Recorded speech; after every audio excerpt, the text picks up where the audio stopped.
जय हिंद दोस्तों, स्वागत है एक बार फिर से आपके अपने YouTube चैनल स्टडी प्लेटफॉर्म में। दोस्तों आज हम लोग इस वीडियो में घटना चक्र के आर्थिक विकास एवं सामाजिक विकास से संबंधित एक बहुत ही महत्वपूर्ण टॉपिक को डिस्कस करने वाले हैं। इस वीडियो में मैंने दोस्तों कृषि एवं उससे संबंधित क्षेत्र से संबंधित अब तक जितने भी सवाल विभिन्न स्टेट PCS तथा IAS PD में पूछे गए उनको मैंने कवर किया है। चूँकि इस टॉपिक से रिलेटेड जो क्वेश्चन है दोस्तों उनकी संख्या काफ़ी ज़्यादा है, करीब 175 क्वेश्चन है इस टॉपिक से रिलेटेड, इसलिए मैंने इसे 2 पार्टों में डिवाइड कर दिया है। ये जो है हमारा पार्ट 1 वीडियो है दोस्तों। तो अभी तक जिन लोगों ने हमारे चैनल को सब्सक्राइब नहीं किया है तो सब्सक्राइब कर ले, बेल आइकन को प्रेस कर ले ताकि नई वीडियो की नोटिफिकेशन आपको समय समय पर मिलती रहे। साथ ही साथ अगर ये वीडियो आपको पसंद आए दोस्तों तो प्लीज़ इसे ज़्यादा से ज़्यादा लाइक करें और अपने दोस्तों के साथ शेयर करें। तो चलिए आज के फर्स्ट क्वेश्चन के साथ इस डिस्कशन को स्टार्ट करते हैं। फर्स्ट क्वेश्चन है दोस्तों, भारत में खाद्य प्रबंधन का निम्न में से कौन सा एक उद्देश्य नहीं है? तो दोस्तों आपको ध्यान में रखना है कि भारत में खाद्य प्रबंधन का निम्न में से कौन सा एक उद्देश्य नहीं है दोस्तों। तो खाद्यान्नों का वितरण जो है दोस्तों इसका उद्देश्य है, ये बात बिल्कुल सही है। खाद्यान्नों की खरीद भी इसका उद्देश्य है दोस्तों। खाद्यान्नों के बफर स्टॉक का रख रखाव भी इसका उद्देश्य है दोस्तों खाद्य प्रबंधन में, यानी फूड मैनेजमेंट में दोस्तों। जबकि खाद्यान्नों का निर्यात जो है दोस्तों इसका उद्देश्य नहीं है। तो इस क्वेश्चन का जो राइट आंसर हो जाएगा दोस्तों वो क्या हो जाएगा? डी होगा। दोस्तों एक छोटी सी इंफॉर्मेशन मैं आपको और भी देना चाहता हूं दोस्तों। चूंकि इकोनॉमिक्स का जो डेटा होता है दोस्तों हर साल बजट और आर्थिक सर्वेक्षण में चेंज होता रहता है, इसलिए जो भी मैं इस वीडियो में क्वेश्चन को डिस्कस करूंगा दोस्तों उसका आंसर बताऊंगा, तो उससे रिलेटेड जो महत्वपूर्ण फैक्ट्स है उसको मैं डिस्कस नहीं करूंगा। जहां मुझे लगेगा कि यहाँ पर डिस्कस करना चाहिए, इंपॉर्टेंट डाटा वहां पर डिस्कस करूंगा दोस्तों। नहीं तो अगर कोई पुराना डाटा है तो मैं उसे डिस्कस नहीं करूंगा, केवल आंसर बताकर आगे बढ़ जाऊंगा नेक्स्ट क्वेश्चन की ओर। जैसे इस क्वेश्चन में दोस्तों आर्थिक समीक्षा 2016 का दिया गया, तो इसे मैं डिस्कस यहाँ पर नहीं करूँगा। बढ़ते हैं अपने नेक्स्ट क्वेश्चन की ओर दोस्तों। नेक्स्ट क्वेश्चन है हमारा दोस्तों, किसी निजी क्षेत्र के बैंक ने किसानों के लिए ई किसान धन ऐप लॉन्च किया है। तो किस निजी क्षेत्र के बैंक ने ऐसा किया है दोस्तों? तो उस बैंक का नाम है HDFC बैंक के द्वारा दोस्तों किसानों के लिए ई किसान धन ऐप लॉन्च किया गया है।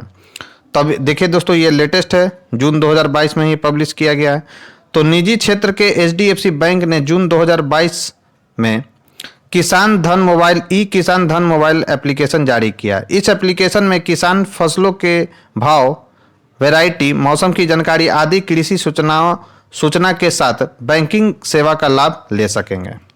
नेक्स्ट हमारा क्वेश्चन है दोस्तों, हाल के बीते दिनों में निम्नलिखित में से कौन से कारक नीतियां भारत में चावल के मूल्य को प्रभावित कर रही हैं? तो दोस्तों आपको ध्यान में रखना है न्यूनतम समर्थन मूल्य, जिसे शॉर्ट फॉर्म में हम लोग दोस्तों MSP भी कहते हैं, मिनिमम सपोर्टिंग प्राइस, सरकार द्वारा व्यापार करना, सरकार द्वारा भंडारण करना और उपभोक्ता सहायकियां यानी सब्सिडीज जो होती है दोस्तों वो सब के सब जो होती हैं दोस्तों भारत में चावल के मूल्य को प्रभावित करती हैं। तो इस क्वेश्चन का जो राइट आंसर हो जाएगा दोस्तों वो क्या हो जाएगा? तो डी होगा। तो अब देख लेते हैं दोस्तों इंपॉर्टेंट फैक्ट्स इससे रिलेटेड। तो न्यूनतम समर्थन मूल्य कीमतों को नीचे जाने से रोकती है। किसान अपना उत्पाद समर्थन मूल्य पर सरकार को बेचता है। कीमतें तभी बढ़ेगी जब उत्पादन कम होगा, परंतु यदि उत्पादन बढ़ेगा तो कीमतें उस स्तर पर नहीं बढ़ पाएगी। यदि व्यापार से अंतर्राष्ट्रीय बाजार में चावल की मांग बढ़ती है तो इसका प्रभाव चावल की कीमतों पर पड़ेगा। सरकार द्वारा भंडारण करना भी चावल की कीमतों को प्रभावित कर सकती है। उपभोक्ता सहायकियां यानी सब्सिडीज कीमतों को घटा देती हैं दोस्तों। नेक्स्ट हमारा क्वेश्चन है दोस्तों, भारत में निम्नलिखित में से किन्हें कृषि में सार्वजनिक निवेश माना जा सकता है? फर्स्ट है हमारा दोस्तों सभी फसलों के कृषि उत्पाद के लिए न्यूनतम समर्थन मूल्य निर्धारित करना। सेकंड है दोस्तों, तो ये बात बिल्कुल सही है। सेकंड है प्राथमिक कृषि साख समितियों का कंप्यूटरीकरण। थर्ड है हमारा सामाजिक पूंजी विकास, तो ये भी बात बिल्कुल सही है। कृषि को निःशुल्क बिजली की आपूर्ति, यह भी बात बिल्कुल सही है दोस्तों। बैंकिंग प्रणाली द्वारा कृषि ऋण की माफी, यह भी सही है। सरकारों द्वारा शीतागार सुविधाओं को स्थापित करना, ये सब के सब जो कारक है दोस्तों कृषि में सार्वजनिक निवेश माना जा सकता है इनको। तो इसका राइट आंसर क्या हो जाएगा दोस्तों? तो डी होगा। लेटेस्ट क्वेश्चन है तो डिस्कस कर लिया जाए इसके फैक्ट्स को। तो कृषि और कृषकों के लिए आधारभूत निर्माण, जिसमें सड़क, सिंचाई, बिजली, कृषि शोध और विकास, शिक्षा, गरीबी उन्मूलन कार्यक्रम आदि के साथ साथ कृषि लागत कम करने, कृषि उपजों को विपणन यानी डिस्ट्रीब्यूशन, दोस्तों विपणन का इंग्लिश होता है डिस्ट्रीब्यूशन, व्यवस्था को मजबूत बनाने, कृषि तकनीकों को अपनाने आदि के लिए किया जाता है। जबकि निजी निवेश उत्पादकता बढ़ाने और लाभकारी मूल्य प्राप्त करने के लिए होता है। बढ़ते हैं अपने नेक्स्ट क्वेश्चन की ओर। नेक्स्ट क्वेश्चन है दोस्तों हमारा, भारत में पिछले 5 वर्षों में खरीफ फसलों की खेती के संदर्भ में निम्नलिखित कथनों पर विचार कीजिए। पहला कथन है, धान की खेती के अंतर्गत क्षेत्र अधिकतम है। यह बात बिल्कुल सही है। ज्वार की खेती के अंतर्गत क्षेत्र तिलहनों की खेती के अंतर्गत क्षेत्रों की तुलना में अधिक है। तो यह बात बिल्कुल गलत है दोस्तों। कपास की खेती का क्षेत्र गन्ने की खेती की क्षेत्र की तुलना में अधिक है। तो यह भी बात सही है। गन्ने की खेती के अंतर्गत क्षेत्र नियंत्रण घटा है। तो यह भी गलत है दोस्तों, बढ़ा है न कि घटा है। तो इसमें केवल जो है दोस्तों कथन 1 और 3 ही सही है। तो इसका राइट आंसर क्या हो जाएगा दोस्तों? तो ए होगा। अब आर्थिक समीक्षा 2020-21 के अनुसार विगत 5 वर्षों में खरीफ की फसलों की खेती के संदर्भ में क्या क्या दिया गया है दोस्तों? तो यहाँ पर अनुमान दिया गया, पूरा को डिस्कस मैं नहीं करूँगा, आप समझ लीजिए। काफ़ी लंबा डेटा है ये, वीडियो काफ़ी लंबा हो जाएगा ये। नेक्स्ट है राष्ट्रीय कृषि बाजार यानी नेशनल एग्रीकल्चर मार्केट स्कीम को क्रियान्वित करने का या के क्या लाभ हैं दोस्तों? तो याद रखना है, यह कृषि वस्तु के लिए सर्व भारतीय इलेक्ट्रॉनिक्स व्यापार पोर्टल है। यह सही है। यह कृषकों के लिए राष्ट्रव्यापी बाजार सुलभ कराता है, जिसमें उनके उत्पाद की गुणवत्ता के अनुरूप कीमतें मिलती है। तो यह भी बात बिल्कुल सही है दोस्तों। तो इसका राइट आंसर क्या हो जाएगा? तो सी होगा। तो अब इससे इंपॉर्टेंट फैक्ट देखते हैं दोस्तों। तो राष्ट्रीय कृषि बाजार योजना किसानों को उनकी उपज का बेहतर मूल्य दिलाने तथा कृषि जिन्सों के पारदर्शी व्यापार को सुनिश्चित करने हेतु बनाई गई है। इसके इलेक्ट्रॉनिक पोर्टल यानी ई नाम का शुभारंभ 14 अप्रैल 2016 को प्रधानमंत्री नरेंद्र मोदी द्वारा किया गया। यह एक Akhil Bharatiya electronic trading portal है जो निवर्तमान कृषि उपज विपणन समितियां यानी एपीएमसी को एकीकृत कर कृषि जिन्सों हेतु एकीकृत राष्ट्रीय बाजार का सृजन करता है। इलेक्ट्रॉनिक व्यापार होने के कारण किसानों को उनकी उपज की गुणवत्ता के अनुरूप प्रतिस्पर्धी यानी बेहतर मूल्य प्राप्त होता है दोस्तों। नेक्स्ट है, निम्नलिखित कथनों पर विचार कीजिए। क्या कथन है दोस्तों कि राष्ट्रव्यापी मृदा स्वास्थ्य कार्ड स्कीम जो चलाया गया है दोस्तों केंद्र सरकार के द्वारा, का उद्देश्य है सिंचित कृषि योग्य क्षेत्र का विस्तार करना। यह इसका उद्देश्य नहीं है दोस्तों। मृदा गुणवत्ता के आधार पर किसानों को दी जाने वाले ऋण की मात्रा के आकलन में बैंकों को समर्थ बनाना। यह भी इसका उद्देश्य नहीं है। तीसरा, कृषि भूमि में उर्वरकों के अति उपयोग को रोकना। यही इसका मुख्य उद्देश्य है दोस्तों। तो इसका राइट आंसर क्या हो जाएगा? तो बी होगा। तो याद रखना है दोस्तों, राष्ट्रीय मृदा स्वास्थ्य कार्ड योजना का शुभारंभ 19 फरवरी 2015 को प्रधानमंत्री नरेंद्र मोदी द्वारा राजस्थान के सूरतगढ़ से स्वस्थ धरा खेत हरा नारे के साथ किया गया था दोस्तों। इसका उद्देश्य किसानों को उनकी भूमि की गुणवत्ता के विषय में जागरूक कर उन्हें उर्वरकों के अति प्रयोग यानी अनावश्यक जो वो प्रयोग करते हैं दोस्तों उर्वरकों के से रोकना तथा कृषि को अधिक उत्पादक, धारणीय तथा पर्यावरण के प्रति लोचशील बनाना है। शेष विकल्पों से इसका प्रत्यक्ष संबंध नहीं है। नेक्स्ट क्वेश्चन है दोस्तों, नेक्स्ट हमारा क्वेश्चन है, निम्न में से कौन से भारत में 1991 में आर्थिक नीति के उदारीकरण के बाद घटित हुआ है? तो फर्स्ट कथन है दोस्तों, जीडीपी में कृषि का अंश बृहद रूप से बढ़ गया है। फिर है विश्व व्यापार में भारत के निर्यात का अंश बढ़ा है। एफडीआई का यानी फॉरेन डायरेक्ट इन्वेस्ट का जो अंतर प्रवाह है दोस्तों इनफ्लो वह बढ़ गया है। और चौथा कथन है दोस्तों हमारा, भारत का विदेशी विनिमय भंडार वृहद रूप से बढ़ गया है। तो दोस्तों आपको मालूम होगा कि 1991 के बाद क्या हुआ था, नई आर्थिक नीति आई थी और उस नई आर्थिक नीति में क्या हुआ था दोस्तों, जीडीपी में कृषि का अंश बृहद रूप से बढ़ा है। यह बात बिल्कुल गलत है दोस्तों। तो एक तो गलत हो गया दोस्तों, तो ए और डी तो इसका आंसर नहीं होगा दोस्तों। जब नई आर्थिक नीति आई थी दोस्तों भारत में 1991 के दशक में 1991 में, तो विश्व व्यापार में भारत के निर्यात का अंश बढ़ गया था। यह बात बिल्कुल सही है। एफडीआई यानी फॉरेन डायरेक्ट इन्वेस्ट का जो इन्फ्लो है दोस्तों वो भी बढ़ गया था, यह भी सही है दोस्तों।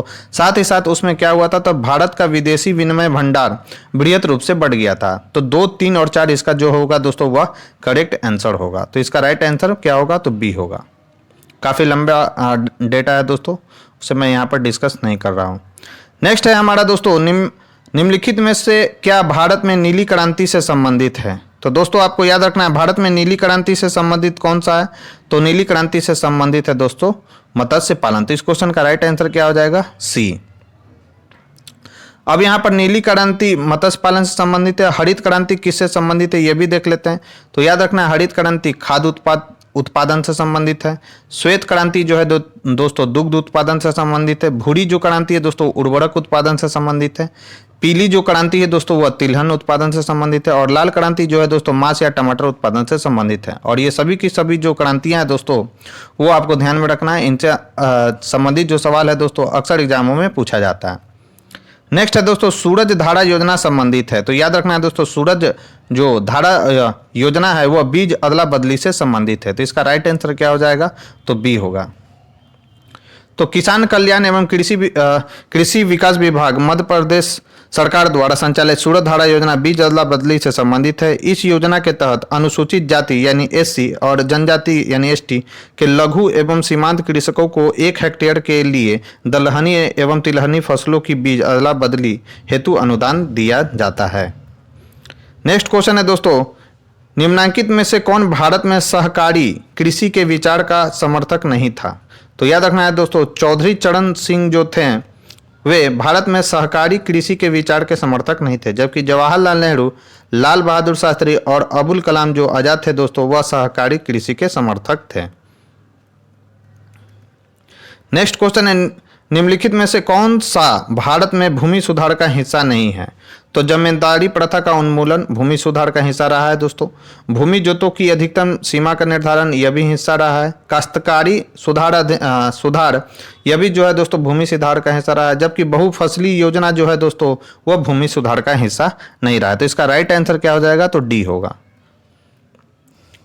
नेक्स्ट क्वेश्चन है दोस्तों, निम्नांकित में से कौन सा उपाय कृषि संरचना को कृषि विकास के लिए प्रेरक बनाने हेतु अपनाया गया है। तो कौन सा है दोस्तों, तो कृषि संरचना को कृषि विकास के लिए प्रेरक बनाने हेतु कौन सा अपनाया गया, तो मध्यस्थों की समाप्ति यह किया गया दोस्तों। भू धृति सुधार यानी भूमि सुधार, जोतों की हदबंदी, यह सभी के सभी सुधार किए गए हैं दोस्तों कृषि संरचना को कृषि विकास के लिए प्रेरक बनाने में। तो इसका राइट आंसर क्या हो जाएगा, तो डी। नेक्स्ट है, भारत में पट्टेदारी सुधार के उपायों के संदर्भ में कौन से कथन सही हैं। तो दोस्तों आपको ध्यान में रखना है लगान का विनियमन इसके अंतर्गत किया गया, अवधि की सुरक्षा भी इसमें दी गई है, साथ ही साथ पट्टेदार पर स्वामित्व की घोषणा भी इसमें किया गया है।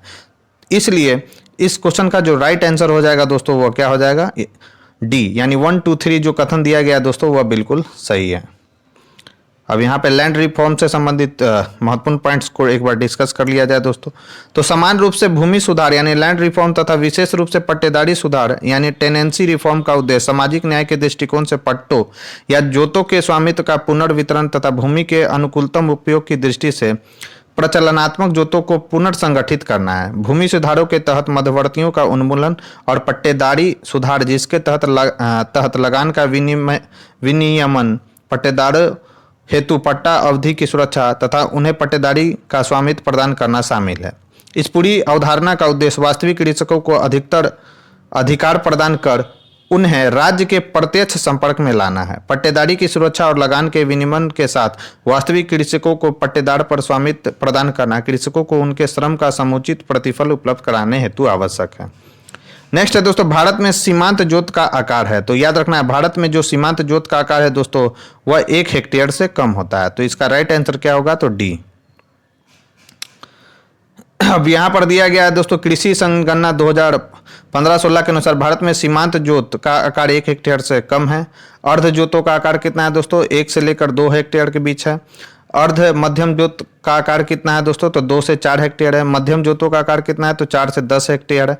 वृहद जोतों का आकार जो है दोस्तों 10 हेक्टेयर या उससे अधिक है। भारत में सकल जोतों में 68 पॉइंट इतना प्रतिशत जो है दोस्तों सीमांत जोत है। 17.62 जो है प्रतिशत जो है दोस्तों लघु जोत है। 9.56% जो है दोस्तों अर्ध मध्यम जोत है। 3.8% मध्यम जोत एवं 1% से भी कम बृहद जोत है दोस्तों। तो सबसे कम कौन हो गया दोस्तों? बृहद जोत। और सबसे ज़्यादा कौन सा हो गया दोस्तों? सीमांत जोत। तो ये भी पॉइंट आपको ध्यान में रखना है। नेक्स्ट है दोस्तों, भारत में सीमांत कृषि जोत का आकार है तो अभी कितना मैंने बताया था दोस्तों? तो 1 हेक्टेयर से कम। तो इसका राइट आंसर क्या हो जाएगा? सीमांत कृषि जोत का आकार कितना है? तो 1 हेक्टेयर से कम है दोस्तों। नेक्स्ट है, गेहूं की सिंचाई हेतु अति क्रांतिक अवस्था है। तो याद रखना है दोस्तों, ताज निकलने की अवस्था जो होती है वह गेहूं की सिंचाई के लिए अति क्रांतिक अवस्था होती है। तो इसका राइट आंसर क्या हो जाएगा? तो ए होगा। नेक्स्ट है, लाखों करोड़ों पुरुष एवं स्त्री श्रमिकों में जो वास्तव में काम करते हैं परस्पर हिस्सेदारी एवं सहयोगपूर्ण निष्पादन की भावना भर देना उपर्युक्त अनसंबंधित है। तो यह संबंधित है दोस्तों सामुदायिक विकास से। तो इसका राइट आंसर क्या हो जाएगा? तो बी होगा, यानी कम्युनिटी डेवलपमेंट से।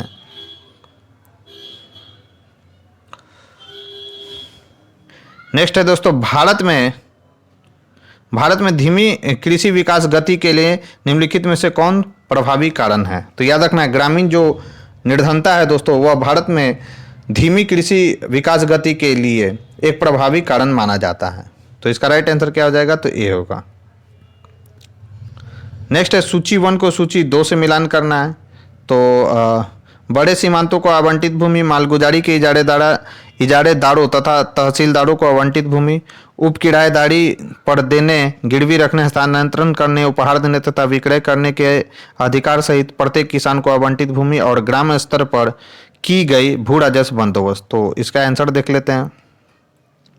इसका आंसर दिया गया है दोस्तों बी, यानी ए का 1 होगा, बी का 4।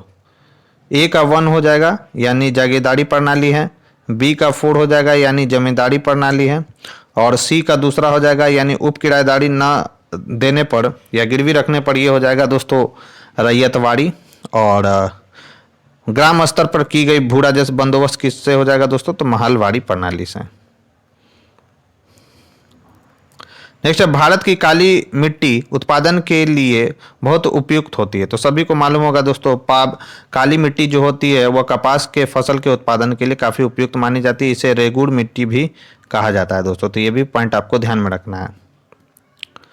और यह कहाँ पे पाई जाती है? तो याद रखना है, गुजरात, महाराष्ट्र, पंजाब और आंध्र प्रदेश में सर्वाधिक पाई जाती है।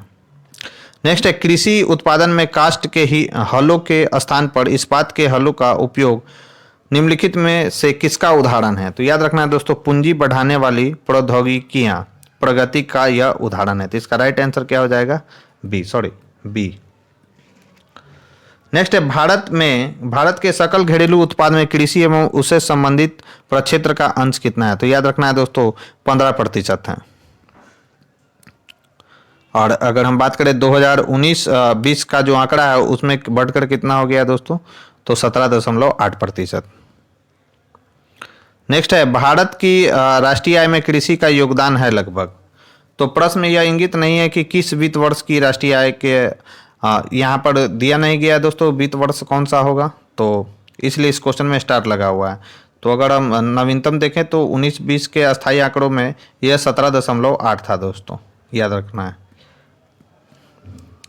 नेक्स्ट है, कृषि का योगदान इस समय राष्ट्रीय जीडीपी में लगभग है। तो ये 2012 का क्वेश्चन है दोस्तों। अभी तो वर्तमान में कितना है? 17.8 है 19-20 का हिसाब से। फिर इस समय भारत की राष्ट्रीय आय में कृषि का योगदान, ये भी लेटेस्ट डाटा है। जो भी लेटेस्ट डाटा होगा आप उसे अपडेट कर लेंगे। भारत के सकल घरेलू उत्पाद में 2010-11 में कृषि और संबंधित क्षेत्रों का योगदान कितना रहा है? तो याद रखना है दोस्तों, जिस समय यह क्वेश्चन पूछा गया था 2010-11 का इसमें डेटा पूछा गया और उस समय कितना था दोस्तों? तो 15% था। इसलिए मैं फैक्ट्स को डिस्कस नहीं कर रहा हूं दोस्तों, सॉरी बार। नेक्स्ट है, भारतीय अर्थव्यवस्था में कृषि का योगदान। याद रखना है दोस्तों, भारतीय अर्थव्यवस्था में जो है कृषि का योगदान आज़ादी के बाद से ही घट रहा है। तो इसका राइट आंसर क्या हो जाएगा? बी।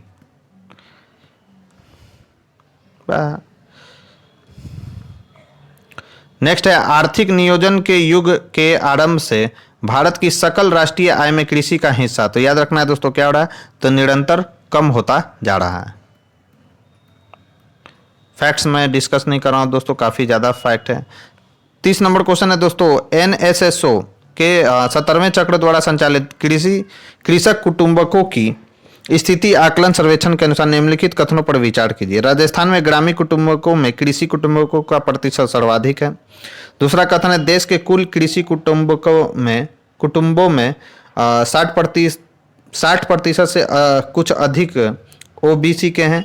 और तीसरा कथन है दोस्तों, केरल में 60% से कुछ अधिक कृषि कुटुंबों में यह सूचना दी गई कि उन्होंने अधिकतम आय और गैर कृषि स्रोतों से प्राप्त की। तो इसका राइट आंसर केवल क्या हो जाएगा दोस्तों, तो सी, यानी 1 और 3 ही सही है।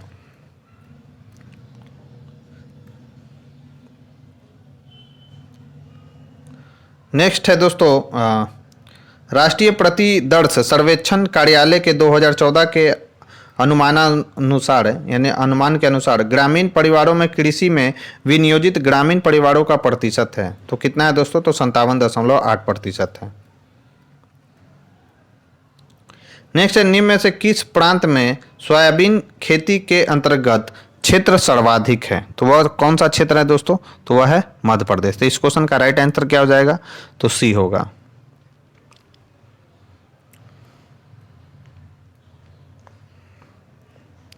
नेक्स्ट है, निम्नलिखित देशों में से किसमें कपास का प्रति हेक्टेयर उत्पादन विश्व में सर्वाधिक है? तो वह देश कौन सा है दोस्तों, तो ऑस्ट्रेलिया। 2012 का क्वेश्चन पूछा गया, अब तो डेटा भी चेंज हो गया होगा। अप्रैल 2019 के आंकड़े के अनुसार वर्ष 2017-18 में भी कपास के प्रति हेक्टेयर उत्पादन, यानी वर्तमान में ऑस्ट्रेलिया ही है दोस्तों इसका आंसर। नेक्स्ट है, देश में गेहूं उत्पादन की दृष्टि से निम्न राज्यों का अवरोही क्रम है। तो गेहूं उत्पादन में जो अवरोही में क्रम सजाने के लिए बोल रहा है दोस्तों, तो कौन सा है, तो हरियाणा, मध्य प्रदेश, राजस्थान और बिहार। अगर हम बात करें कि वर्तमान समय में गेहूं उत्पादन, उस समय का ये क्वेश्चन है दोस्तों, अभी आर्थिक समीक्षा में क्या हुआ है, तो उत्तर प्रदेश है, इसके बाद है मध्य प्रदेश, और उसके बाद लास्ट में कौन सा है दोस्तों, तो पंजाब।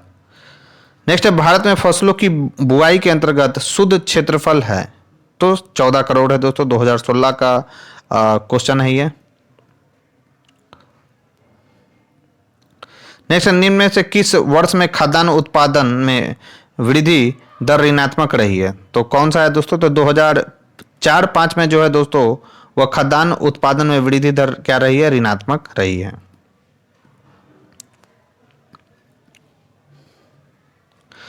प्रश्न काल में विकल्प सी सही था उस समय जब पूछा गया था, लेकिन वर्तमान आर्थिक समीक्षा 2020-21 के अनुसार वर्ष 2001 से 2009 की अवधि में मात्र वर्ष 2002-3 में कृषि क्षेत्र की वार्षिक वृद्धि दर ऋणात्मक रही है दोस्तों। नेक्स्ट, निम्नलिखित में से किस वर्ष में कृषि क्षेत्र में वृद्धि की दर ऋणात्मक रही है? तो कौन सा है दोस्तों, तो 2014 और 15 इसका राइट आंसर है। इसलिए मैं डेटा ज़्यादा डिस्कस नहीं कर रहा हूँ क्योंकि पुराने डेटा हैं दोस्तों यहाँ पर।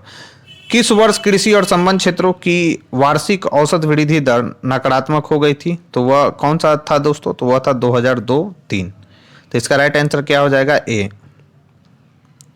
नेक्स्ट है, 1997-98 में भारतीय कृषि उत्पादन ने ऋणात्मक वृद्धि दर्शाई है। तो कितना वृद्धि दर्शाया है दोस्तों, तो जिस समय 1998 का ये बात है तो उस समय था कितना, 2.4%। नेक्स्ट है, किस पंचवर्षीय योजना में कृषि ने ऋणात्मक विकास प्रदर्शित किया? तो वह था दोस्तों तीसरी पंचवर्षीय योजना। ये इंपॉर्टेंट सवाल है, याद रखना है आपको। नेक्स्ट है, भारत की औसत फसल गहनता लगभग है। तो याद रखना है दोस्तों, भारत की औसत फसल गहनता कितनी है? तो उस समय जिस समय पूछा गया था उस समय 135% था, अब बढ़कर कितना हो गया? तो याद रखना है ये भी 142% हो गया है दोस्तों। फिर कथन और कारण से रिलेटेड है, भारत में खाद्यान्न उत्पादन में लगभग आत्मनिर्भरता प्राप्त हो गई है। दूसरा है दोस्तों, अब भारत थोक मात्रा में खाद्यान्न का आयात नहीं करता है। तो इसका राइट आंसर क्या है, ए है।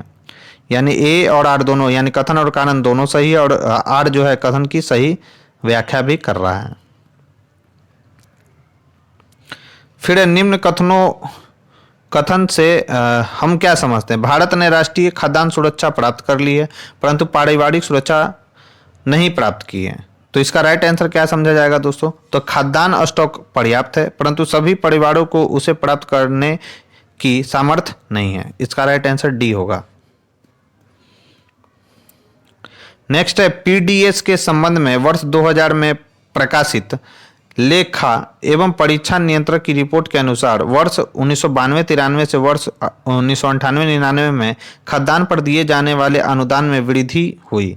तो याद रखना है दोस्तों, जिस समय यह डाटा दिया गया था उसमें कितना वृद्धि हुई थी, तो 3 गुने से अधिक। नेक्स्ट है दोस्तों, निम्नलिखित में से विश्व में सब्जियों का सर्वाधिक उत्पादन करने वाला देश कौन सा है? तो कौन सा है दोस्तों? तो चीन है। तो प्रश्न काल तथा वर्तमान काल में भी सब्जियों का सर्वाधिक उत्पादन करने वाला देश कौन है दोस्तों? तो चीन है। चीन के बाद दूसरा स्थान किसका आता है? तो अपने प्यारे देश भारत का आता है दोस्तों, याद रखना है। नेक्स्ट है 2015-16 में भारत में निर्यातित प्याज की मात्रा थी लगभग, तो कितना थी दोस्तों? तो 12 लाख टन थी।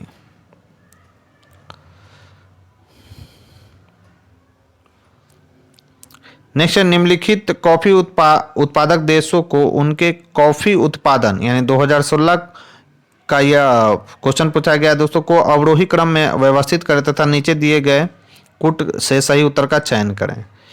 तो अवरोही क्रम में तो सबसे ज़्यादा कौन सा हो जाएगा दोस्तों? सबसे ज़्यादा उत्पादक है ब्राजील, उसके बाद है वियतनाम, उसके बाद है कोलंबिया और उसके बाद है इंडोनेशिया। तो इसका राइट आंसर क्या हो जाएगा? तो बी। अब प्रश्न काल तथा वर्ष 2019 के आंकड़ों के आधार पर भी विकल्प क्या है दोस्तों? बी, यानी अभी भी ब्राजील बना हुआ है, वियतनाम, कोलंबिया, इंडोनेशिया और इथोपिया। नेक्स्ट है भारत में सबसे अधिक कॉफी उत्पादन करने वाला राज्य कौन सा है? तो कौन सा है दोस्तों? कॉफी के उत्पादन में अग्रणी राज्य तो वह है कर्नाटक। नेक्स्ट है भारत द्वारा आयातित कृषि जिन्सों में पिछले 5 वर्षों में निम्नलिखित में से किस एक का मूल्य के आधार पर अधिकतम आयात रहा है? तो वह है दोस्तों वनस्पति तेल। इसका राइट आंसर क्या हो जाएगा? डी।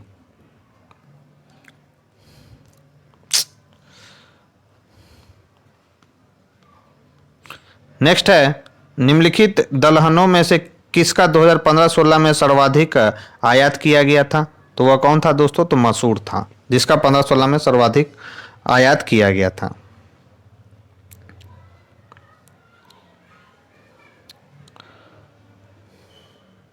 अगर 18-16 में देखा जाए दोस्तों तो सबसे ज़्यादा आयात किसका किया गया है? तो यहाँ ध्यान रखेंगे मूंग और उड़द का। नेक्स्ट है निम्नलिखित में से कौन सा कृषि उत्पाद अपने निर्यात से देश के लिए सर्वाधिक विदेशी मुद्रा प्राप्त करता है? तो वह है दोस्तों कौन सा? तो कच्ची कपास। तो इसका राइट आंसर क्या हो जाएगा? सी। नेक्स्ट है निम्न में से कौन भारत के कृषि निर्यात की सर्वाधिक मूल्यवान वस्तु है? तो वह है दोस्तों कच्ची कपास। तो इसका राइट आंसर क्या हो जाएगा? बी। डेटा दिया गया है दोस्तों। उपयुक्त तालिका से स्पष्ट है कि वर्ष 2019-20 एवं 18-20 में दिए गए विकल्पों में चावल का निर्यात सर्वाधिक है। तो अब कौन है? उस समय जब पूछा गया था दोस्तों तो कौन था? तो कच्ची कपास था, लेकिन अब कौन सा है दोस्तों? तो याद रखेंगे चावल है। इसलिए मैं नहीं डिस्कस कर रहा दोस्तों क्योंकि क्वेश्चन जो है इकोनॉमिक्स के हर साल जो होते हैं दोस्तों डेटा चेंज करता है, इस कारण। निम्नलिखित कथनों पर विचार कीजिए। विश्व में भारत एकमात्र देश है जो रेशम के ज्ञात सभी 5 व्यापारिक प्रकार उत्पन्न करता है। दूसरा कथन है भारत विश्व में चीनी का सबसे बड़ा उत्पादक है। तो केवल एक ही सही है दोस्तों, चीनी का सबसे बड़ा उत्पादक जो है भारत नहीं है, बल्कि कौन सा है दोस्तों? तो वह है चीन। इसलिए इसका राइट आंसर क्या हो जाएगा? ए होगा। अब भारत में जो 5 प्रकार के रेशम पाए जाते हैं दोस्तों उनको एक बार देख लेते हैं। तो मलबरी रेशम पाया जाता है, ट्रॉपिकल टसर पाया जाता है, ओक टसर पाया जाता है, ईरी और मूंगा। ये 5 रेशम जो हैं दोस्तों भारत में पाए जाते हैं। आपको इनका नाम ध्यान में रखना है। नेक्स्ट, निम्न में से कौन सा एक कृषि में उत्पादकता बढ़ाने का रास्ता है? तो याद रखना है दोस्तों, कुशल सिंचाई, गुणवत्ता युक्त बीज, कीटनाशकों का प्रयोग, उर्वरकों का प्रयोग, ये सब के सब जो है दोस्तों कृषि में उत्पादक बढ़ाने का रास्ता है। तो इसका राइट आंसर क्या हो जाएगा? ई हो जाएगा। नेक्स्ट, निम्नलिखित में से कौन सा भारतीय कृषि की निम्न उत्पादकता का कारण नहीं है? तो याद रखना है दोस्तों, सहकारी जो कृषि है दोस्तों वह भारत में कृषि की निम्न उत्पादकता का कारण नहीं है। तो इसका राइट आंसर क्या हो जाएगा? तो सी होगा। नेक्स्ट है, भारतीय अर्थव्यवस्था में कृषि का महत्व उसके निम्नांकित में से किस योगदान से जाना जाता है? तो याद रखना दोस्तों, राष्ट्रीय आय तथा रोजगार इसके लिए जाना जाता है, औद्योगिक विकास एवं अंतर्राष्ट्रीय व्यापार इसके लिए भी जाना जाता है, खाद्यान्न आपूर्ति इसके लिए भी जाना जाता है दोस्तों। तो इसका राइट आंसर क्या हो जाएगा? डी। नेक्स्ट है, भारत के आर्थिक संकेतक और कृषि उत्पादन से संबंधित निम्नलिखित युग्मों में से कौन से सम्मिलित है? जीडीपी प्रति व्यक्ति, चावल, गेहूं। तो डेटा तो चेंज कर गया होगा, लेकिन उस समय जो आंसर था 2008 का क्वेश्चन है दोस्तों, वो 1 और 3 था। यानी जीडीपी कितना है? 37,000 रुपये, और गेहूं में मिलियन टन कितना है दोस्तों? तो 75 मिलियन टन है। तो इसलिए इसका आंसर, राइट आंसर क्या हो जाएगा? डी। भारत में कृषि आय कर लगाया जा सकता है, तो ये इंपॉर्टेंट है। तो भारत में कृषि आय कर जो है दोस्तों वो लगाया जा सकता है, तो वो लगाया जा सकता है राज्य सरकार के द्वारा। कृषि आय पर जो टैक्स लगता है दोस्तों, कृषि आय पर, वो राज्य सरकार के द्वारा लगाया जाता है। नेक्स्ट है, भारत में कृषि क्षेत्र श्रम शक्ति के कितने प्रतिशत लोगों को प्रत्यक्ष रोजगार प्रदान करता है? तो अभी हम बात करें दोस्तों 2001 की जनगणना के अनुसार, तो भारत की 58.2% श्रम शक्ति कृषि क्षेत्र पर जुड़ी थी। 2011 की जनगणना के अनुसार देश की कुल कामगारों में 55% कृषि क्षेत्र से जुड़ा था। इसलिए इसमें क्या लगा हुआ है दोस्तों? स्टार लगा हुआ है। यानी भारत की आधे से अधिक जो जनसंख्या दोस्तों कृषि कार्यों में संलग्न है। नेक्स्ट, उत्तर प्रदेश में सर्वाधिक प्रतिशत कर्मचारी नियोजित हैं, किसमें है दोस्तों? तो कृषि क्षेत्र में नियोजित हैं। नेक्स्ट है, भारत के श्रमिक बल में प्रायः कितने प्रतिशत अपने जीवन यापन के लिए कृषि पर निर्भर है? तो 55% निर्भर है दोस्तों। यहाँ पर दिया गया 65%। तो इसका राइट आंसर क्या हो जाएगा? बी। जनगणना 2011 के अनुसार है दोस्तों, 55% दिया गया।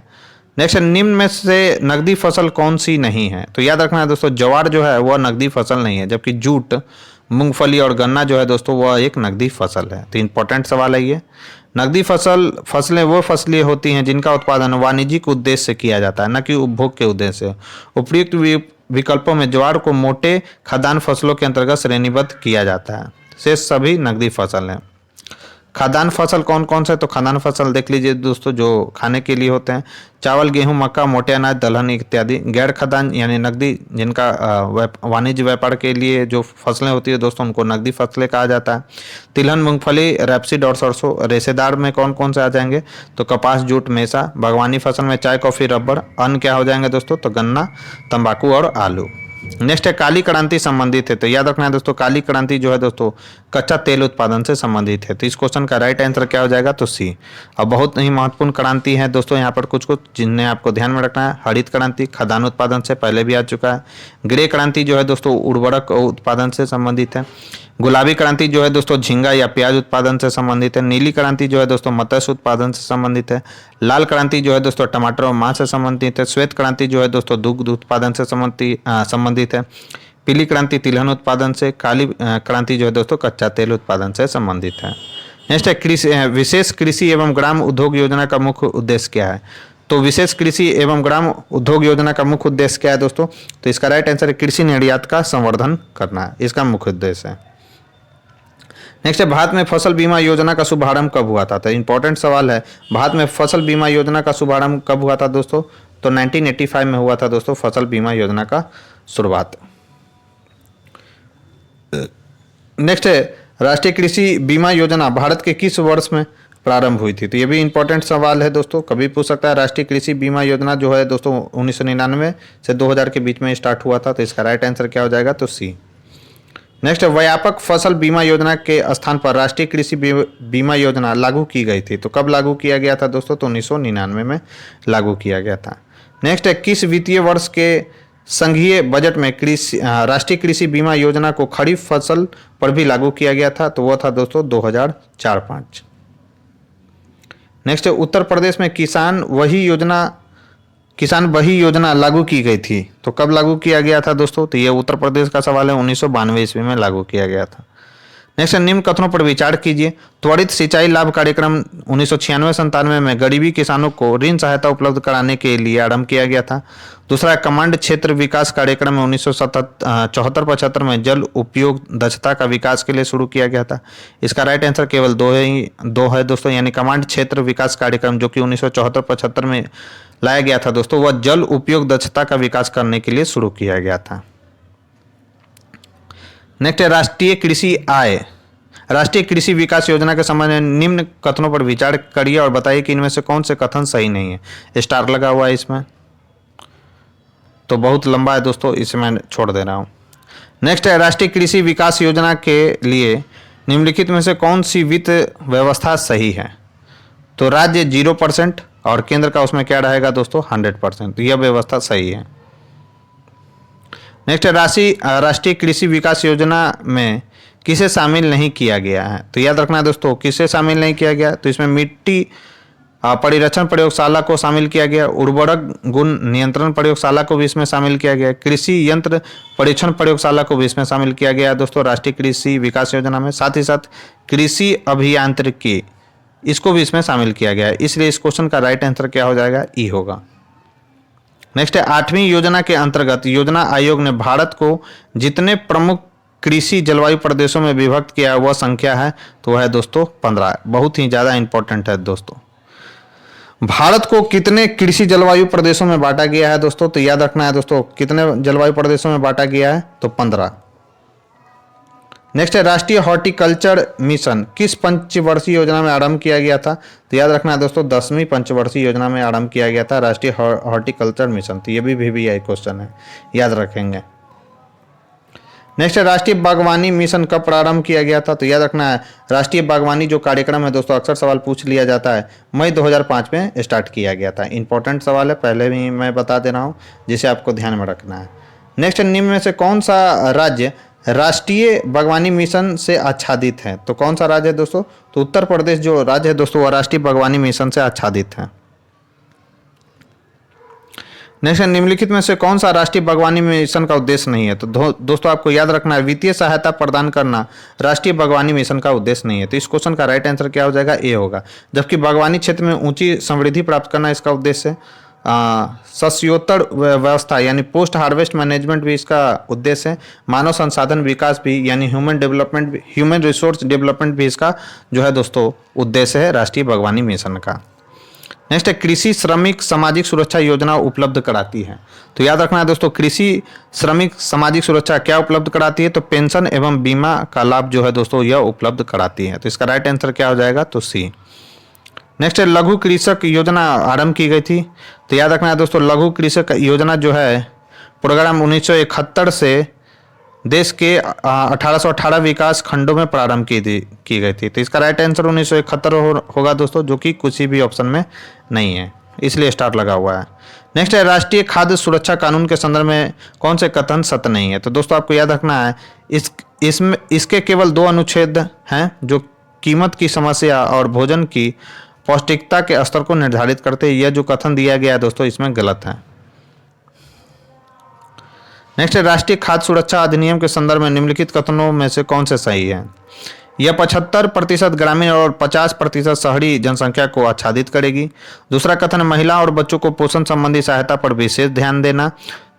नेक्स्ट है दोस्तों, 18 वर्ष आयु से अधिक को सबसे बड़ी 18 वर्ष आयु से अधिक की सबसे बड़ी महिला परिवार की मुखिया होगी। यह भी बात बिल्कुल सही है। तो तीनों के तीनों सही है दोस्तों, याद रखना है। राष्ट्रीय खाद्य सुरक्षा अधिनियम के जो मुख्य बातें हैं वो यही निकल कर सामने आती है कि यह 75% ग्रामीण और 50% शहरी जनसंख्या को आच्छादित करेगी।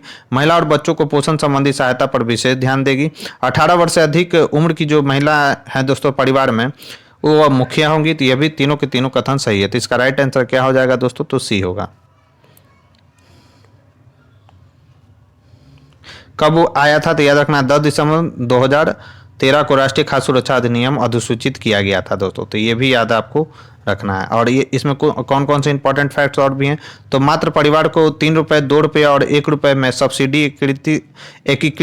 सब्सिडीकृत कीमतों पर क्रमशः 3 रुपये में चावल दिया जाएगा, 2 रुपये में गेहूं और 1 रुपये में मोटे अनाज 5 किलोग्राम प्रति माह प्रति प्रति व्यक्ति प्रति माह उपलब्ध कराएगी दोस्तों सरकार। और अंत्योदय अन्न योजना के अति निर्धन परिवारों को प्रति परिवार प्रति माह 35 किलोग्राम, यानी जो गरीबों में भी गरीब हैं दोस्तों, उनको यह सुविधा दिया जाएगा केंद्र सरकार के द्वारा।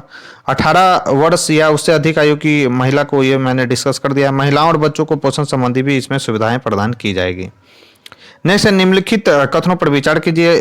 खाद्य सुरक्षा एवं मानक अधिनियम 2006 में खाद्य अपमिश्रण की रोकथाम अधिनियम 1954 को प्रतिस्थापित किया है। दूसरा कथन है भारतीय खाद्य सुरक्षा एवं मानक प्राधिकरण यानी food safety and standard authority of India FSSI केंद्रीय स्वास्थ्य एवं परिवार कल्याण मंत्रालय में स्वास्थ्य सेवा महानिदेशक के प्रभार में है। तो इसका राइट आंसर क्या हो जाएगा दोस्तों? तो केवल एक ही है इसका राइट आंसर। नेक्स्ट है राष्ट्रीय खाद्य सुरक्षा अधिनियम 2013 के अधीन बनाए गए उपबंधों के संदर्भ में निम्नलिखित कथनों पर विचार कीजिए। केवल वे ही परिवार सहायता प्राप्त, पहला कथन है केवल वे ही परिवार सहायता प्राप्त खाद्यान्न लेने की पात्रता रखते हैं जो गरीबी रेखा से नीचे हैं, यह बात सही है। परिवार में 18 वर्ष या उससे अधिक उम्र की सबसे अधिक उम्र वाली महिला ही राशन कार्ड निर्गत किए जाने के प्रयोजन से परिवार की मुखिया होगी, यह भी बात सही है दोस्तों। और गर्भवती महिला एवं दुग्ध पिलाने वाली माताएं गर्भावस्था के दौरान उसके 6 महीने बाद तक प्रतिदिन 1600 कैलोरी वाला राशन घर ले जाने के हकदार होगी। ये तो ऐसा प्रावधान नहीं था दोस्तों, केवल इसमें दो ही सही होगा। केवल इसमें बोला गया कि केवल वे ही परिवार सहायता प्राप्त खाद्यान्न लेने की पात्रता रखते हैं जो गरीबी रेखा यानी BPL श्रेणी में आते हैं। नहीं दोस्तों, यह APL के लिए भी उपलब्ध है। तो इसका राइट आंसर क्या हो जाएगा? केवल बी। बहुत लंबा इसमें दिया गया। नेक्स्ट है राष्ट्रीय खाद्य सुरक्षा मिशन का उद्देश्य निम्नलिखित में से कौन सा नहीं है? तो साख सुविधाओं को सुदृढ़ करना इसका उद्देश्य नहीं, जबकि उच्च उत्पादक किस्मों के बीजों का वितरण इसका उद्देश्य है। सुधारीकृत उत्पादन तकनीक का निर्देशन भी इसका उद्देश्य है। और फसल की नई विकसित किस्मों का प्रचार प्रसार करना भी इसका उद्देश्य है दोस्तों। नेक्स्ट, निम्नलिखित में से कौन सी फसल राष्ट्रीय खाद्य सुरक्षा मिशन से आच्छादित नहीं है? तो वह है दोस्तों मोटा अनाज। मोटा अनाज जो है दोस्तों राष्ट्रीय खाद्य सुरक्षा मिशन से आच्छादित नहीं है, जबकि दलहन, चावल और गेहूं यह राष्ट्रीय खाद्य सुरक्षा मिशन से आच्छादित हैं। नेक्स्ट है भारत में राष्ट्रीय खाद्य सुरक्षा मिशन कब से प्रभावी हुआ? तो याद रखना है दोस्तों 2007-8 की रबी फसल से यह जो है दोस्तों राष्ट्रीय खाद्य सुरक्षा मिशन प्रभावी हुआ। तो इसका राइट आंसर क्या है? ए है। यह BBI सवाल है, याद रखना है आपको। नेक्स्ट है निम्नलिखित में से राष्ट्रीय खाद्य सुरक्षा मिशन के अंतर्गत कौन सी फसल सम्मिलित नहीं है? तो याद रखना है दोस्तों गेहूं, चावल और दालें, सही है, गेहूं, चावल एवं जो दालें हैं दोस्तों वह सम्मिलित हैं राष्ट्रीय खाद्य सुरक्षा मिशन के अंतर्गत। नेक्स्ट है निम्नलिखित फसलों में से कौन एक फसल राष्ट्रीय खाद्य सुरक्षा में सम्मिलित नहीं है? तो गेहूं, चावल जो है दोस्तों इसमें सम्मिलित है, और इसमें मोटा अनाज इसमें सम्मिलित नहीं था दोस्तों, स्टार लगा हुआ है इसमें। नेक्स्ट है निम्न में से कौन राष्ट्रीय खाद्यान्न सुरक्षा मिशन में सम्मिलित नहीं है? तो तिलहन जो है दोस्तों इसमें सम्मिलित नहीं है, जबकि गेहूं, चावल और दलहन जो है दोस्तों इसमें सम्मिलित है। नीली क्रांति किससे संबंधित है? तो याद रखिए दोस्तों नीली क्रांति जो है दोस्तों मत्स्य उत्पादन से संबंधित है। इसका राइट आंसर क्या हो जाएगा? डी। पीली क्रांति संबंधित है उत्पादन से, तो पीली क्रांति किससे संबंधित है दोस्तों? तो तिलहन उत्पादन से संबंधित है पीली क्रांति। दुग्ध से कौन सा संबंधित है दोस्तों? तो श्वेत क्रांति संबंधित है, याद रखना है आपको। पीली क्रांति किससे संबंधित है? तो पीली क्रांति संबंधित है दोस्तों तोरिया सरसों उत्पादन से। विश्व में हरित क्रांति के जनक कौन है दोस्तों? तो नॉर्मन ई बोरलॉग जो है दोस्तों हरित क्रांति के जनक है। और भारत में अगर पूछा जाए तो कौन हो जाएगा दोस्तों? तो MS स्वामीनाथन। नेक्स्ट है भारतीय हरित क्रांति की जन्मस्थली है, तो याद रखना है पंतनगर जो है दोस्तों वो भारतीय कृषि की जन्मस्थली है। तो इसका राइट आंसर क्या हो जाएगा? ए। नेक्स्ट है दोस्तों, भारत में हरित कृषि यानी ग्रीन रेवोल्यूशन जब प्रारंभ हुई तो निम्नलिखित में से कौन इससे संबंधित रहा? तो वह कौन संबंधित नहीं था दोस्तों, तो याद रखना है रफ़ी अहमद किदवई जो थे दोस्तों इससे संबंधित नहीं थे, जबकि डॉक्टर एम.एस. स्वामीनाथन, सी सुब्रमण्य और इंदिरा गांधी इससे संबंधित रही हैं। निम्न में से कौन सा एक 20वीं शताब्दी के 60वें दशक के अंतिम दौर की हरित क्रांति की प्रकृति का सबसे उचित वर्णन करता है? तो वह है दोस्तों बीज उर्वरक जल तकनीक। तो इसका राइट आंसर क्या हो जाएगा? डी। सार्वजनिक वितरण प्रणाली से वितरित अनाज पर कीमत बढ़ाने का उद्देश्य है। तो इसका उद्देश्य क्या है दोस्तों? तो इस योजना में निहित उत्पादन का भार कम हो सके, यही इसका मुख्य उद्देश्य है। तो इसका राइट आंसर क्या होगा? तो सी। नेक्स्ट है ऑपरेशन फ्लड का संबंध निम्नलिखित में से किससे है दोस्तों? तो दुग्ध उत्पादन से संबंधित है दोस्तों ऑपरेशन फ्लड। और आज के डिस्कशन का हमारा लास्ट सवाल है दोस्तों, ऑपरेशन फ्लड 2 का निम्न में से किससे संबंध है दोस्तों? तो याद रखना है दुग्ध आपूर्ति से। तो दोस्तों आज हम लोगों ने कृषि एवं उससे संबंधित क्षेत्र से रिलेटेड फर्स्ट पार्ट को डिस्कस किया है। इसके बाद मैं इसका सेकंड पार्ट भी डिस्कस करूंगा दोस्तों। तो अगर ये वीडियो आपको पसंद आई हो दोस्तों तो प्लीज़ इस वीडियो को ज़्यादा से ज़्यादा लाइक कीजिएगा और अपने दोस्तों के साथ शेयर कीजिएगा। अगर चैनल पर कोई हमारे पहली बार आए हैं तो चैनल को सब्सक्राइब कर लीजिएगा, बेल आइकन को प्रेस कर लीजिएगा ताकि नई वीडियो की नोटिफिकेशन आपको समय समय पर मिलती रहे। तो आज के लिए बस इतना ही दोस्तों, थैंक यू।